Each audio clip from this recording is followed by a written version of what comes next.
Board তো আগে meeting করেছে, তারপরে রাতেই তো পাস হয়েছে। এবার ওই মিটিংয়ে তো আমি ছিলাম।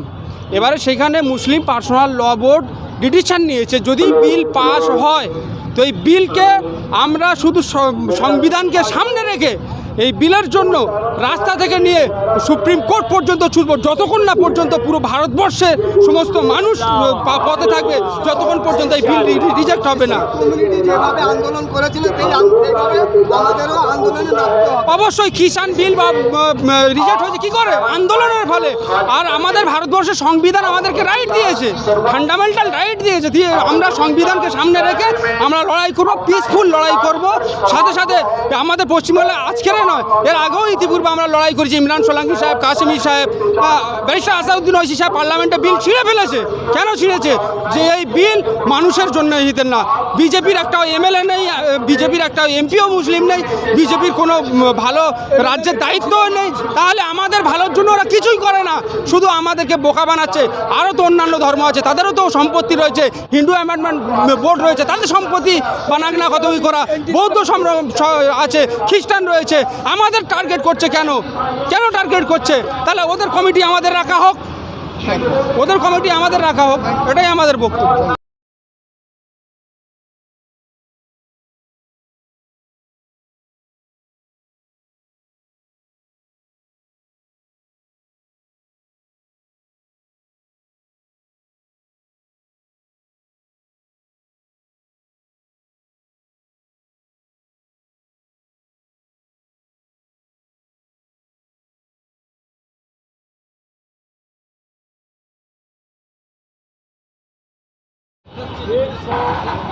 शौर साहब क्या कहेंगे जो बिल जिस तरह से पास किया गया है, आने वाले वक्त में मुसलमानों को किस तरह की परेशानियों का सामना करना पड़ेगा? ये बिल्कुल गलत हुआ है।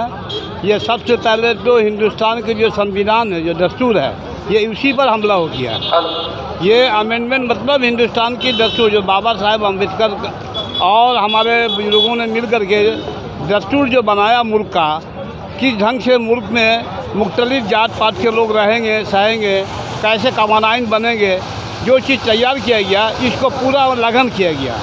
ये वक़्फ़ बिल ला करके मुसलमानों के लिए ये कह रहे हैं कि अच्छा होगा, कोई अच्छा नहीं, अच्छा काम तो ये कर ही नहीं सके हैं अभी तक तो मोदी सरकार अच्छा काम कर नहीं सके। इसलिए ये हमेशा मुसलमानों के लिए ही इनका फ़िक्र है, मुसलमानों का शादी का फ़िक्र, तलाक का फ़िक्र, मुस्लिम पर्सनल लॉ का फ़िक्र, ये फ़िक्र में ये डूबे हुए हैं। ये मुल्क का काम कब करेंगे? एक भी इनके पास मुस्लिम एमपी या एमएलए नहीं है। नहीं, इनको तो मुसलमान से कोई मतलब नहीं है, इनको सिर्फ मुसलमानों को नुकसान पहुंचाना है, यही इनका काम है। ये मुसलमानों को मिटाना चाहते हैं, लेकिन जो मिट नहीं पाएगा। ये हुकूमत जिस तरह दस्तूर के खिलाफ काम कर रही है, क्या सुप्रीम कोर्ट इस पर कोई संज्ञान लेगा? ये देखिए, हुकूमत तो उन्हीं का है और कोर्ट भी उन्हीं का है। अब किस ढंग से वो लेकर के जाएंगे अपना, ये अलग बात है। इस पर तो बोला नहीं अच्छा सुप्रीम कोर्ट क्या करे। आने वाले दिनों में क्या लगता है, बिल वापस होगा? बिल बेशक बिल वापस करना होगा, क्योंकि ये मुसलमानों पास हो चुका है। नहीं, बिल पास हो चुका था, बिल अभी राज्यसभा में पेंडिंग है। आज ही हमारे बंगाल से जो राज्यसभा मेंबर है नदीमुल हक साहब, वो राज्यसभा में 10 पॉइंट दिए हैं, बहुत बेहतरीन पॉइंट दिए हैं, आपने देखा होगा। आज ही का बात है, आज चल रहा राज्यसभा में बिल पेश है, अभी बिल पास कहाँ हुआ है दादा। इसमें ज़्यादातर नीतीश कुमार, चंद्रबाबू नायडू और आपको वो जैन चौधरी और चिराग पासवान, ये लोग जो है ना, ये लोग उनको जो सपोर्ट कर रहे हैं, इसके लिए और ज़्यादा नुकसान हो रहा है। अगला इलेक्शन में मिट्टी पलीद। हाँ, वो तो होना ही है, वो तो होना ही है, उन लोगों का मिट्टी पे पलीद होना ही है, ऐसी बात नहीं है। साथ में बोलूँ, खालिद भाई, इस तरह के जो देखिए ये इंतशार पैदा करने की कोशिश की, ये इंतशार देखिए हमारे मुल्क में लगता है कि मोदी जी और अमित शाह को मुसलमानों के अलावा कोई मुद्दा ही नहीं है। बेरोज़गारी से हम लोग जूझ रहे हैं, इकोनॉमिक हालात ख़राब है, इन्वेस्टर नहीं आ रहे हैं, लोग बेरोज़गार हैं। इन्होंने 2 करोड़ हर साल रोज़गार देने का वादा किया, फेल। इन्होंने 15 लाख का जुमला कहा कि हर के अकाउंट में, वो फेल, इकोनॉमी फेल, नौजवान बेहाल है। अभी जो हालात वक्त से क्या लगता है आपको मुल्क में माइंड डाइवर्ट करने की बहुत बड़ी साजिश। ये अमित शाह और ये मोदी की जोड़ी ने समझ लिया है कि अगर हमें हुकूमत करना है, दिनों में मुस्लिम वोटर को क्या स्टेप लेना चाहिए नीतीश और नायडू के खिलाफ? ये सेकुलर पार्टियां जो है, नीतीश, नायडू, चिराग पासवान और जो भी सेकुलर पार्टियां हैं जो उनको सपोर्ट कर रही हैं, ये बिल पास करके उन्होंने अपनी सियासी ज़मीन खो दिया है। मुसलमानों के वोट से ये लोग आते हैं इक़्तिदार पे और आज उन्होंने अपना असली चेहरा मखौटा दिखा दिया। तो नहीं लगता कि अभी हाल ही में इसी महीना अक्टूबर नवंबर में शायद बिहार का इलेक्शन है, तो मैं दावे के साथ कहता हूँ कि चूँकि मैं भी बिहार से ही ताल्लुक़ रखता हूँ कि चिराग पासवान और नीतीश कुमार को मुस्लिम वोट तो नहीं मिलने वाला है। ज़बरदस्त वहाँ आक्रोश है बिहार में, हमने नवादा, पटना गया, मेरे लोग से रब्ता है। और नीतीश कुमार को खुसूसी तौर पर मैं ये कह रहा हूँ कि अब आपको मुस्लिम वोट और ये अफ्तार पार्टी का चोचला नहीं चलेगा। आप एक तरफ अफ्तार पार्टी भी करते हैं और एक तरफ मुसलमानों का वक्फ बिल पे वोटिंग भी करते हैं। ये दोहरा चरित्र है, मुनाफकत नहीं चलेगी। एक या तो आप मोदी जी के साथ रहिए या मुस्लिम के साथ रहिए। तो ये नीतीश जी की सियासी ज़मीन चली गई है। चिराग पासवान भी है। बिहार में अक्टूबर में इलेक्शन है, मुसलमानों का वोट नीतीश जी को मिलने वाला नहीं है, चिराग पासवानों को भी नहीं मिलने वाला है। और जितना जतिन राम मांझी वगैरह नहीं है, इंशाअल्लाह Tejashwi Yadav, Lalu will be back. माई का संगठन जो है, मुस्लिम यादव जो आएगा, चाहे ये लोग जितना है ताकत लगा ले, बिहार के मुसलमान बहुत होशियार है, अक्लमंद है, इस बार उनको वोट तकसीम होने वाला नहीं है इंशाअल्लाह। वापस हुआ है ये वक्फ बोर्ड, ये वक्फ औकाफ का भी जो है बिल वापस होगा। और इस प्रकार में हम लोग आज तो हमारा सेकुलर गवर्नमेंट राहुल गांधी वगैरह ने भी कह दिया है कि हम लोग सुप्रीम कोर्ट जाएंगे।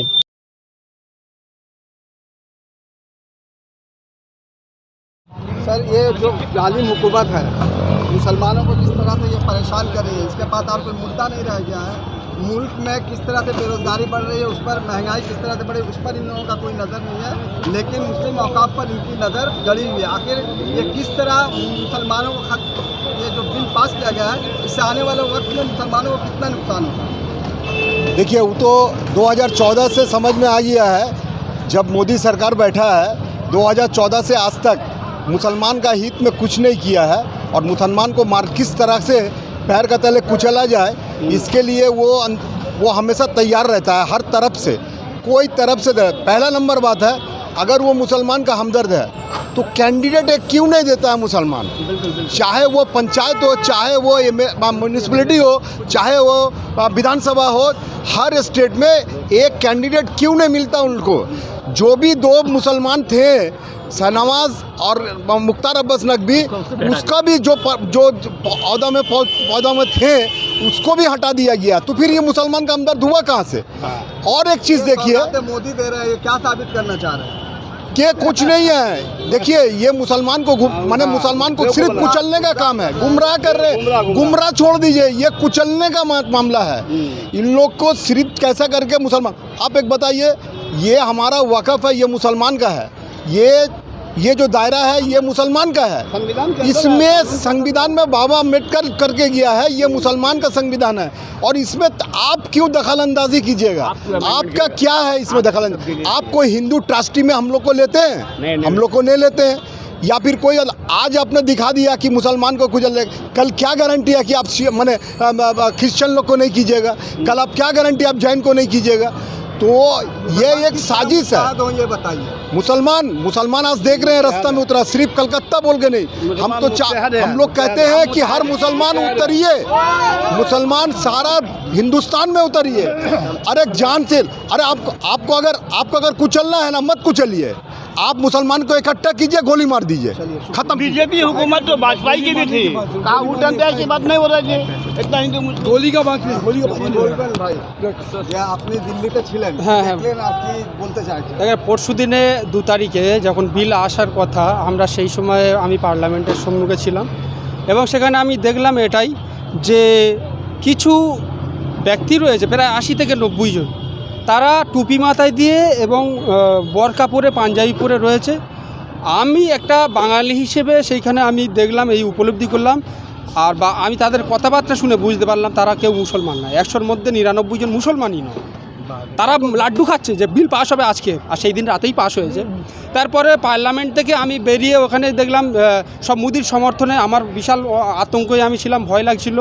তো আমি আজকেরই সবে ফিরলাম রাজধানী থেকে, হাওড়া থেকে এখানে ডাইরেক্ট গেলাম এই প্রোগ্রাম অ্যাটেন্ড করার জন্য। তো আমি তারপরে চলে গেলাম মুসলিম পার্সোনাল ল বোর্ডের মিটিং, ওইখানে আমার ইনভাইট ছিল, ওইখানে গিয়েছি। মুসলিম পার্সোনাল ল বোর্ডে ওইখানে যাওয়ার পরে দেখলাম ওনারা যে স্ট্যান্ড নিচ্ছে, যদি এই বিল পাস হয়, पास होएगा, এখন তো পাস হয়নি।